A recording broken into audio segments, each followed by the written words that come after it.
We got Dennis Powers still up here. He's going to have to do some heavy lifting because he's got two topics, both of which are really important. Which is these two big ones. One is illegal immigration in Tennessee, and the other one is social media censorship. What Lori just talked about, we are presently experiencing a Tennessee conservative that happened about 2 weeks ago. Really, where they turned us down to about 80% of our reach previously. Thank you all, and thank you for having me here today. And hello, freedom fighters and conservatives. And just want to say I'm proud. I did not make the Rhino report, and hope I never did. I will be watching that. One thing about Lori, what she was talking about a while ago, really brought back some memories for me. Because 3 years ago, my wife and I traveled with some other legislators, and we went to Israel to support them. And I just remember going there and what a feeling it was, and got to go where my Savior was, where he was born, where he lived, where he died, and we went to a grave, and that grave was empty.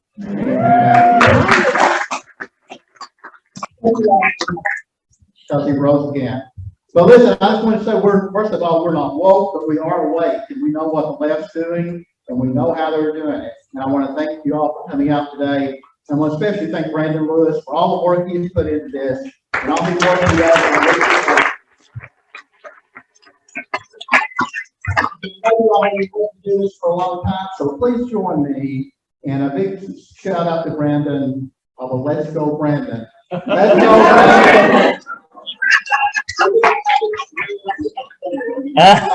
First of all, just a lot of people that we talk about in the legislature thing, and people go up to the school board, and you all, everybody that gets involved. If y'all read Teddy Roosevelt's The Man in the Arena, just get a chance to read that. It's a poem that he wrote about, and it should be the personal arena to be politically correct, but it talks about the people that get involved rather than people who just sit back and be a critic, but the people that actually know the hat and ring. And it's a great little poem to read, and I try to refer to it often. But somebody mentioned earlier too about who's running the country. I have a theory on that. I think it's Barack Hussein Obama and Susan Rice. That's who I think is running the country right now. He could have gone back to Chicago. He didn't. He kept an office in Washington. He said he could get more done with not being president. Thought he wouldn't have to deal with Congress. And I think they're running the show right now. Everything we're doing, we're seeing in the federal government, they wanted to do when they were in there. The Wuhan flu, we got vaccinated, boosted, still got it. It's not really a vaccination, is it? We talked about that a little bit earlier. But, and some people mentioned about being a liberal, being a Democrat at one time in their life. And unfortunately, I can't claim that. I was born and raised a Republican and a conservative, and have been that all my life, back up in the Appalachian Mountains, my wife and I. I'm going to try to keep it short. I know it's after lunch, and it's almost my nap time, and it may be yours, so I'm going to go ahead. But I do want to introduce my lovely wife, 35 years, who has stood with me all the way through all the agonies of defeat and the thrill of victories. I lost 3 times before I ever won. In 2010, I kept running for this office. And her name is Tracy, and Tracy, would you please stand up?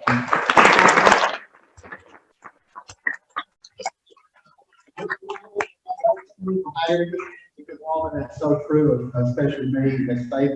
And they also say at our Women's Republican Club that when it comes to politics, that men do all the talking and women do all the work. And I won't argue with that either, but I've been a factory worker, a carpenter's helper, a lumberyard worker, a computer operator, an energy manager, and I'm currently an insurance agent. Been there for the past 33 years. And I've worked all my life, worked my way through college, just like my wife did. She was a public school teacher. Now she's the director of a community college. And I'm just so honored to get to serve in the legislature. And we all are just like we love our state, we love our country. And as my wife said to someone at the table last night, get where we are, you have to go to the right and then jump. And I agree with that. We go by the motto of we believe in more electric chairs, not more electric cars. I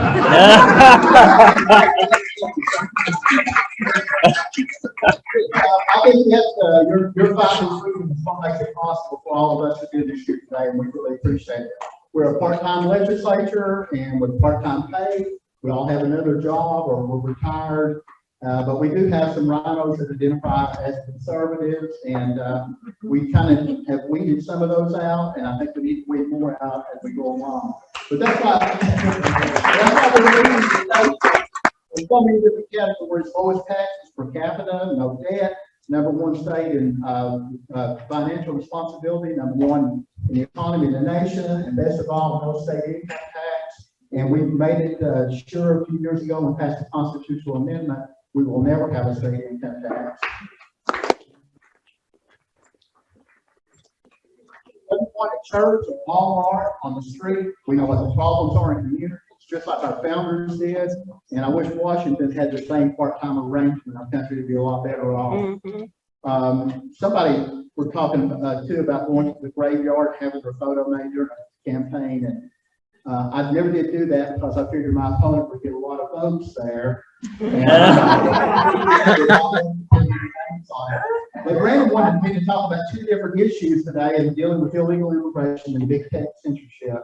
And I know we've all had to deal with first illegal immigration. You saw some photos of what's happening in our country. And I wanted to, can I bring it? Yes. Yes. Okay. Let me get that back up there for you. There we go. So,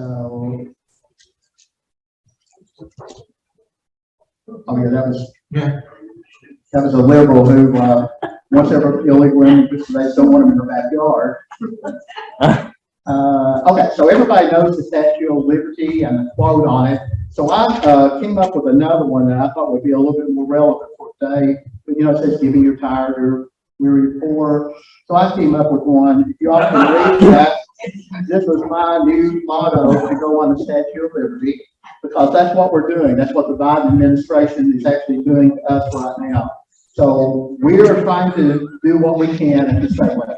And it's really hard, you know, all we keep fighting against is the federal problem. They need to deal with it.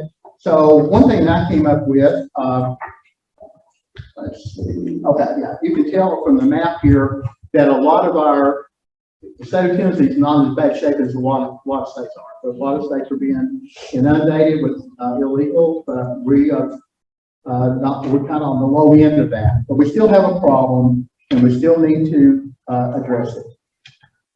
So Article 4, Section 4 of the U.S. Constitution talks about invasion and talks about the federal government is supposed to protect us against that, but they're not.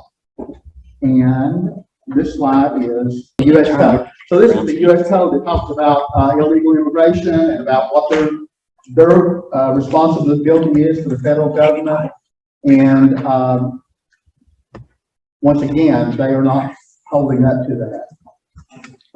Also, too, just doing my research, and I didn't really know this, talking about the executive branch, it has that power about illegal immigration, but actually what it was that the Congress had that power years ago, but due to the plenary doctrine, they turned it back over to the executive branch. So if they turned it over to them, why can't they get it back? Why can't Congress, if we take control in November, why can't they get that authority back? Because they turned it over, according to this, to the executive branch. And, okay, so let's talk a little bit about House Bill 2222. So what I was trying to do, and with this bill, was actually to, so they keep telling you we cannot do anything about illegal immigration. So what I was trying to do with the bill was saying, okay, what about the people that are transporting illegals into our country? What about people that are going to pick these people up at the airport or bus station or whatever and transporting them over? These are U.S. citizens. Why can't we not have authority? Why don't we not have the power of the state of Tennessee to arrest them? So that's what my bill was completely about. And I think the votes were the next one. Okay, so here were the votes in the House when it first went through the first committee. And if you see at the bottom there, the first committee went through, we passed it, all Republicans voted against it, all Republicans voted for it, all Democrats against it. Went to the next committee, all Republicans voted for it, all Democrats voted against it. But then here, all of a sudden, we got to the committee to be calendared, and it's going to go to the House floor for a vote, and they referred it to the Senate committee. And so I had to go testify in front of the Senate committee, and this is what happened. Senator Nicer actually carried the bill for us, but I had to give like a 5-minute testimony. And this is what it came up with. We had 3 Republicans voted for it, 3 against it, and 1 that didn't vote at all. Said the president not voting, pretty much a pass. Of course, the 2 Democrats voted against it. So it got killed. But I'll be back next year, and I'm going to have the same bill, and we're going to talk to a lot of people and work it a lot harder. But we do have the right to control who comes into our state. We need to know where they're going, who they are, and we don't know that right now. And we love immigrants. We love legal. It'll go back. Yeah, legal. That's what I was going to go back and look at my notes. I got moved around. Sorry. But the drug cartels are controlling our borders. Who goes in and out, who goes out right now. Women and children are being exploited, and they're bringing in meth, cocaine, and worst of all, fentanyl. Fentanyl, they killed over 100,000 young adults last year. But the Biden bunch does not care as long as they're bringing in new voters to the Democrat Party. And I'll have a bill next year to make fentanyl first-degree murder in the state of Tennessee. Yes, there are some good people coming across the border. And yes, we are a country of immigrants. One thing is clear, we're a country of legal, not illegal immigrants. I want to tell you a story about a lady I used to work with, who worked right beside of, but she was a paralegal. Her and her husband came here from Colombia. It took them 10 years and $10,000 to get here the right way. They had 3 children, he had a little construction business, and they grew up here because they wanted to come here. They assimilated, they become American citizens, they loved our country. Those are the people that we want here. Those are the people that come here legally, do not jump in line in front of somebody else and want to become Americans. We want them here. We have over 1 million legal immigrants come into our country every year, more than any other country in the U.S. And everybody should follow that same procedure. And so that's what we're working on. Oh yeah, we're talking about the word immigrant. You've heard a lot of people that they try to use the word immigrant or migrant, and they try to confuse everybody and make them think it's the same thing. But our Constitution actually says illegal aliens, and that's how it's referred to when we look at the Constitution. And I was first elected in 2010 when we were trying to fight for sanctuary cities. And I know when I had a bill in 2011 about a sanctuary city to prevent them in the state of Tennessee, they almost laughed me out of the committee. They said, "You're trying to solve a problem that we do not have." And I said, "No, I'm trying to prevent a problem that's coming down the road." So anyway, the guy that was the chair of the committee is no longer there, and he was the one that had the deciding vote that killed my bill. But we come back in 2018, and we did pass a bill like that in sanctuary cities, so there cannot be one in Tennessee. And I'm worried about that. And we know that they're not going to do anything. We know illegal immigration is a problem, but they're not going to solve it. And until Biden is out of office, you know, he can't go to the border to see what's happening. He went to Saudi Arabia to beg for oil. And then he sent Kamala to the border, and she doesn't have a clue either. You know, she's not very bright. She had to study for a TOEFL test one time. God's period, family-oriented, law-abiding, legal immigrants. We're referring those people who are lawfully, legally trying to come into the country. And when they come here illegally, they have a court date 12 years from now. And who is paying their medical bill and education until they go to court? We are. And we know every state now is a border state. And so we have questions that nobody can answer. Why is the border open? Why are the drug cartels controlling our border? Why are the women and children being exploited? And why are the cartels making $200 million a week in human smuggling? Over 70 people on the terrorist watch list have already been apprehended coming in didn't get caught.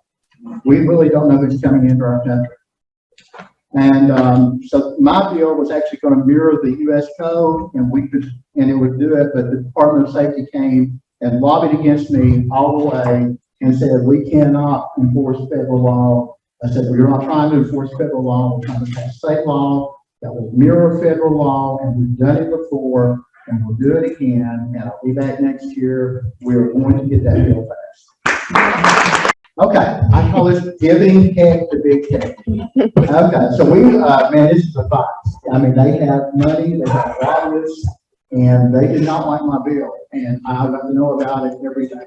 They come around and they hired a lot of people to work all the other members, and it finally got to a point where they come to me and said, hey, we know you're going to pass your bill, and we just wish you could work with us in the future. I said, well, I'm going to keep working, and I'm going to keep trying to pass the bill because we have conservative people, and their voices are being silenced, they're being deplatformed, they're being shadow banned, and we don't like it, and we're going to do what we can in the state of Tennessee. We move on to section 230. You all are probably familiar with the section 230 code and what it talks about in the U.S. code. So that is what we really need to reform. And that's what I talked to Marsha Blackburn about this reform, because it's really going to be tough to do this at the state level. I mean, I fought the fight. We got it down. We had a $330,000 note. Finally got it down to $100,000, but they still didn't want to do it at that. We got the Tennessee Public Utility Commission involved in it, what we're going to do, and I'll go on and talk about that. Oh yeah, this is part of my bill. It was going to be called the Common Carrier Bill. So what we were going to do, all of these companies, Facebook, Google, all of these, we're going to treat them as a common carrier, just like we do railroad company, any kind of a telephone company or anything like that. So what we could regulate them through the Public Utility Commission. The only problem is, when we do that, the only power, only authority we had was to, if someone filed a complaint, and they would file it to the utility commission, and they have to go back and investigate it, and then find out if it was a legitimate complaint, and then find out exactly what it was. If they could find that company up to $50,000 per day for that complaint until they turned around and changed it. So it was a good bill, but we were going to have to hire a bunch of people in the utility commission, and that's probably part of the note that we had to deal with. And it just kills me what they're doing to us. Why we can't get our voices out there, like Laura was talking about a while ago. You know, you can attack conservative women, they don't do a thing. I told Homemade you can have a Twitter account, but we can't. Conservatives are getting banned from speaking out, and we want to put an end to it, but we're trying to work with the federal government, because they're the ones that ultimately need to do this, because it's crossing state lines. It's going to be hard to do it state by state. And Marsha Blackburn, she said that section 230 has to be amended to rule out discrimination of our ideas. I think she's right, because we do it state by state. It's going to be terribly tough because we'll have a different law in every state. So, Laurie was also talking about Ronald Reagan. He was my hero too. But he was talking about if we can get people to agree with us 80% of the time, and that we really do not have they're not an enemy, not a traitor. I'm more of a 90% person, so I try to get people to agree with 90%. But anyway, Ronald Reagan was really good. And this is my favorite quote from him, and Laurie kind of mentioned this a while ago, and that's why we're here.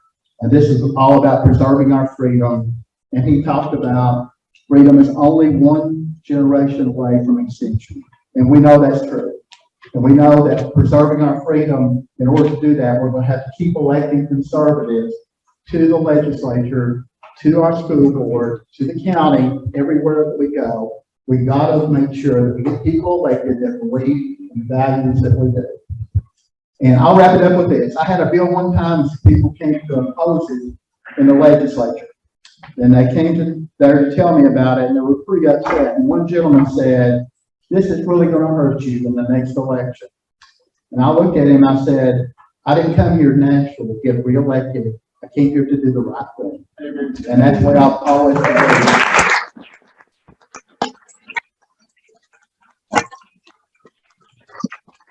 fully believe that we have to come here, that we need to be more concerned about the next generation than the next election. And so thank you all for being freedom fighters. May God bless America, and may God bless the great state of Tennessee. I'll be glad to take any questions.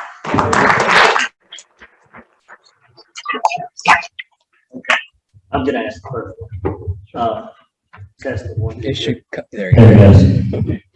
Are you gonna run the social media censorship bill again this year? I'm gonna try. I'm gonna look at see if we can get the note down on it. If some way we can maybe run it to the Attorney General's office, and where we won't have a physical office, we do. I'm afraid what we kill. Well, here's what I don't think I've never gone up to the Capitol, because I don't like leaving my house, very much, or Hamilton County for that matter. But what I will do, if you run that bill again, I will contact everybody, and I think a lot of you'll go up there with me whenever the appropriate time is, and Dennis says, okay, we got this meeting, it's okay, you probably don't need to come, but if it's during budget time, or whenever it is, I'll try to get a big crowd. I'll see if I can get some of my buddies to have big lists together, so actually communicate to them. We may not be able to have big emailing y'all better, and maybe send courier pigeon telegrams and then come to your house. But if you run that bill again, and whenever it gets to where you think it's appropriate, I'll try to get the biggest group that I can up there to let folks know.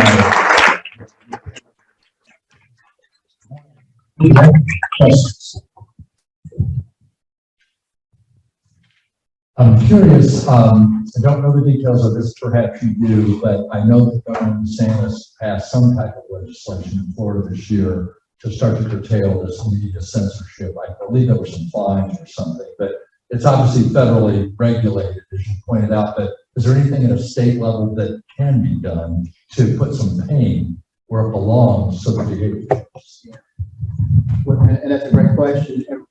And that's kind of what we were trying to do. We were trying to figure out what we could do that, and about the only way to figure out how to do it was if there's actually a complaint file, because we don't really have the people or the technology to monitor, all the algorithms and everything they're using to shadow ban and platform people.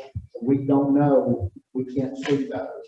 And so we were just going to have to go on people's word when they file a complaint and go after them. And I think maybe, because I worked with the Heartland Institute, they came down and testified for me one time, and they were talking about that bill down there, varied just a little bit. I think we were going to be the first state in the country to have a common carrier bill.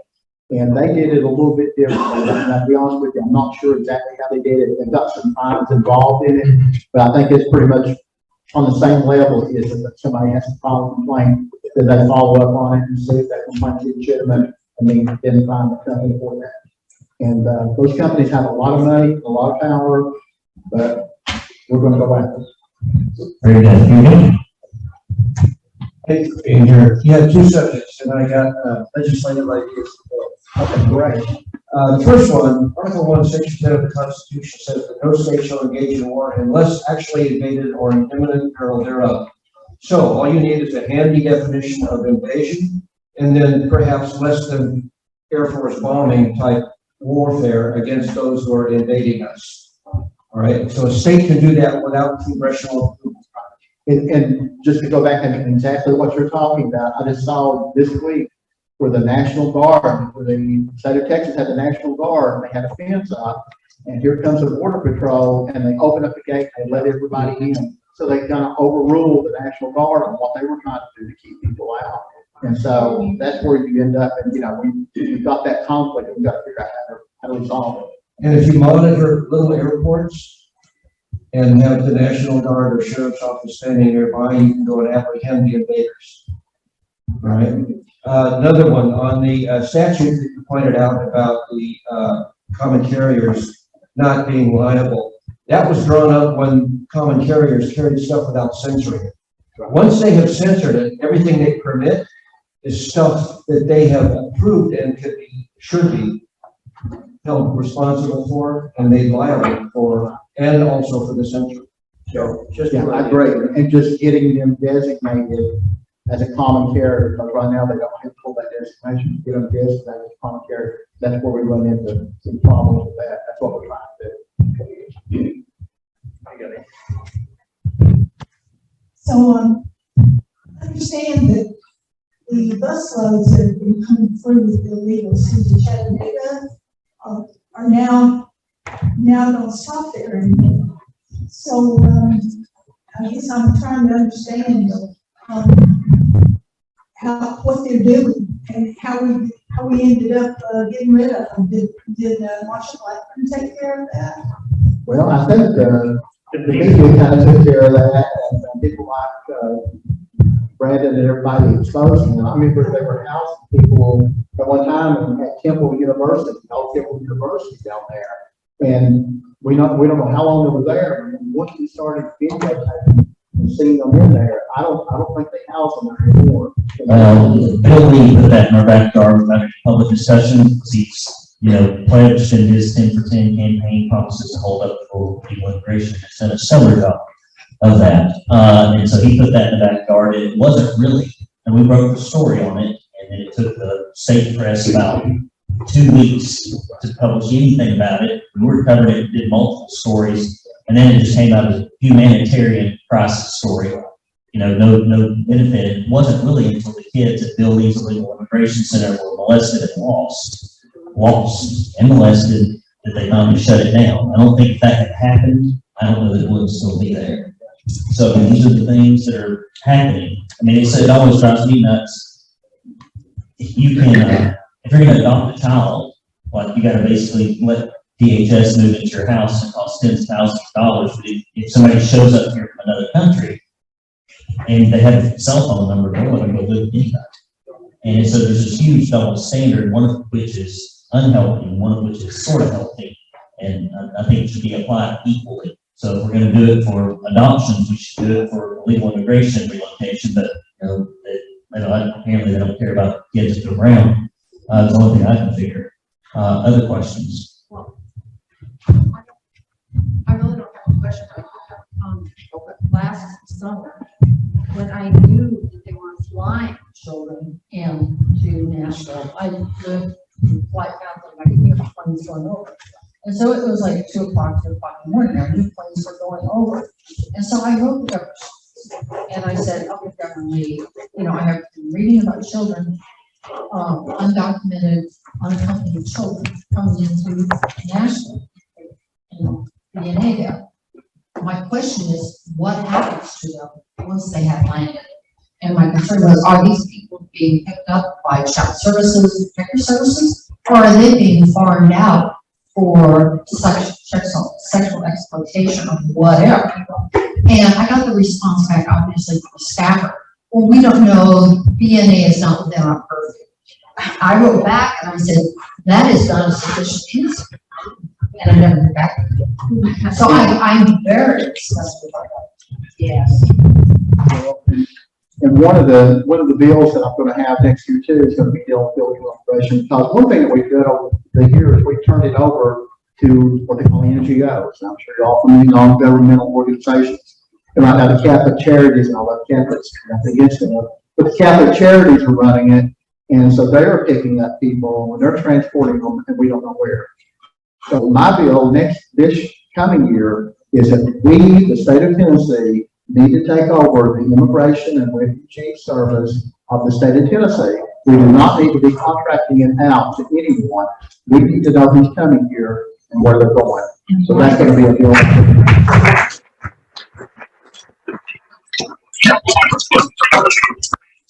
And why they are from here. And why? Yeah, good point. I just like to state in the county that I've worked very hard with several congressmen like yourself to try to put into a county charter a bodily integrity law, and it turns out that county only allows the charter to be amended in 7 years. So in 2025, maybe there's an opportunity. So the question is it been looked at, or is it a good idea that you think maybe that this state could put in something that says that a experimental or just only vaccine cannot be put into somebody's body without their consent, or mandates, maybe similar to the masking and TBA, something like that, where people can actually get their bodily integrity back and have the right to life and not imposed upon them by a tyrannical governor with emergency powers. Well, and the bill that we actually passed this year, when we came back, says you cannot mandate that to anyone. The only exception to that was, and again, state versus federal, but if it's a federal agency or a federal, contractor, whatever, they're still allowed to mandate that. If it's a state, run, or if it's a regular business, they cannot mandate for that's going forward. Am I not right, Chris? Is that correct?